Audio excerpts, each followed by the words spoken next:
You know, the world has a lot of fantastic roller coasters to offer for us coaster enthusiasts, and a lot of times we'll put those fantastic roller coasters in a top 5 or top 10 ranking. As coaster enthusiasts, we normally go to the best parks to ride the best attractions to put in our top 5 or top 10 list. Examples of those roller coasters that take those hot top spots could be Steel Vengeance at Cedar Point, Pantheon at Busch Gardens Williamsburg, and Iron Gwazi at Busch Gardens Tampa Bay. And hold on, you're telling me that Time Warp is not in your top 5? What is wrong with you? Here, I'll do you one better. Ooh, and they're located right next to each other too. So convenient. But that's okay, because at the end of this video, there's a chance that a ride that you really hate might be in your top 5. I'm sorry. So what are we doing here exactly? Well, I'll tell you. So what I'm doing is that I'm going to randomly select a random roller coaster that I've ridden and give it 3 changes to make it better. Kind of like a renovation, a makeover, a redo. Or long story short, thanks to me, the runaway train at the Fun Center at Pages Crossing could potentially be in your top 5. We're gonna make it happen. So here we are, the wheelofnames.com. But today, we're gonna change it with theme parks. Six Flags Great America. This is gonna take a while.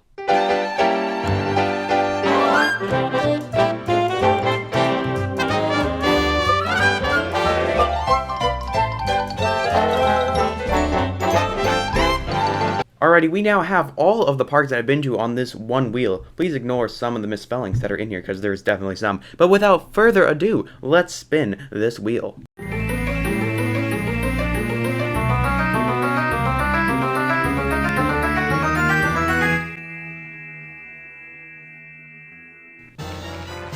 Six Flags Magic Mountain.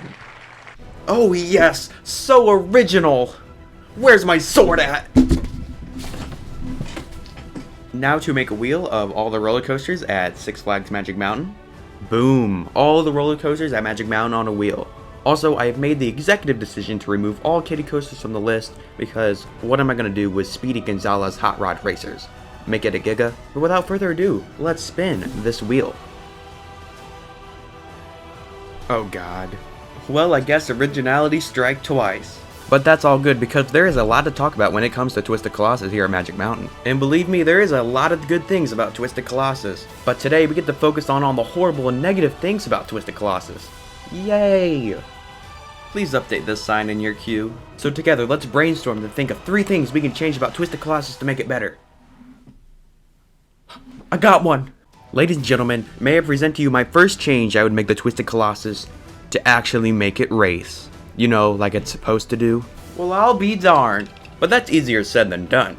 The key factor to having Twisted Colossus race every cycle is the amount of trains that they have on the track. Now, I've been to Magic Mountain 3 times in my life, and every time I've gone, Twisted Colossus has only had 2 trains on the track.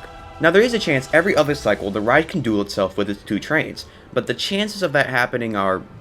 they're not good. When you have 2 trains running on the ride, you need an extremely fast dispatch to have a chance at actually racing. You would think with the pre-lift section, the entire lift hill, and all of the blue side of the track, you would have plenty of time to dispatch that second train, but it is not enough time with 2 trains. And even if they had a really fast dispatch, most of the time this scenario will happen that you see on screen right now, where one train is a little bit further ahead than the other train. And again, with 2 trains, that very small chance of it actually happening would only happen every other cycle because the one train would be parked in the station while one is doing the layout. So how are we going to fix this problem? Well, I'm going to tell you. Please take note that most coaster enthusiasts, including me, have no actual idea on how to operate a roller coaster or any amusement attraction such as this, which will result in us saying a bunch of random technical stuff that we really don't know about, but at least we think we do. Let me begin. We're going to add another train to the track. With adding its 3rd or 4th train onto the track, it now has a chance to race every cycle, and give it a little bit more wiggle room for every dispatch. And with roller coasters that duel like this, the fun factor will go up a lot, and at the end of the day, that's what the ride's trying to do. You're supposed to have fun on it. And when you get off, you'll be like, wow, that was such an amazing attraction racing my friends. I hope they never remove this attraction because it's such a unique and awesome ride. At least I have the credit. Well, since we fixed the problem on Twisted Colossus, now we can use West Coast Racers for something useful. For like, when your chair is uneven.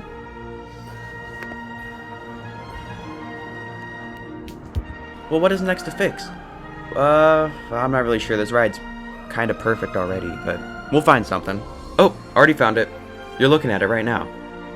The freaking concrete on the ground. It's so disgusting. Like, I know this park's already good with adding random roller coasters over pavement, but they don't need to do it 2 times. So, let's put some grass under this ride. With the addition of some life under this attraction, it will make the ride look 20 times better. But let's not just stop there. We can add trees, flowers, so many more things to just put on the ground to make the ride look just plain better. But we can take it a step further. What about theming? Now, I know Six Flags isn't the greatest with thematic elements, but with a little bit of motivation and a can-do attitude, we can do anything! Maybe not everything, but Now, the ride is located in the Screampunk district of Six Flags Magic Mountain, which is based off the world of steampunk. They have gears on the ground, cool lighting fixtures, and whatever this thing is, but that's cool. But we could add more, specifically to the actual ride. Imagine flying through a giant gear right here, or zooming past that random train thing we saw with steam pumping out. And we can add a lot more thematic elements to this ride, or any ride at Magic Mountain.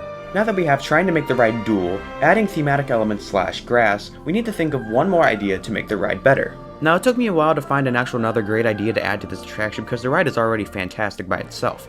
But after some thinking, I finally found it. Some of my favorite roller coasters in the world have this feature that a lot of roller coasters do not have. And that feature is onboard audio. Speakers built into the roller coaster train that play music as you ride the coaster. As for me, I'm a really big fan of thematic and immersive things of that nature, so for me, I would definitely pick onboard audio as a great choice to enhance a roller coaster. Luckily, Six Flags Magic Mountain is no stranger to onboard audio, as another coaster in the same park has onboard audio. X2 has onboard audio that plays during the ride experience, and it is truly amazing. The audio that's played through the ride speakers will actually scare you as you make your way towards the tall lift hill and down the first drop. It's impossible to show you what it really feels like to ride a ride with onboard audio through a video, but in real life, it makes the ride 10 times better. So for my final solution, while I would add the Twisted Colossus to make the ride better, it would make it actually dual, have theming / grass, and have onboard audio. But hey, that's just me. But if you have any ideas on what to add to Twisted Colossus, tell me in the comments below. But other than that, I had a fun time making this, and I hope you had a fun time watching this as well. This is Coasters Every Day, and I'll see you later.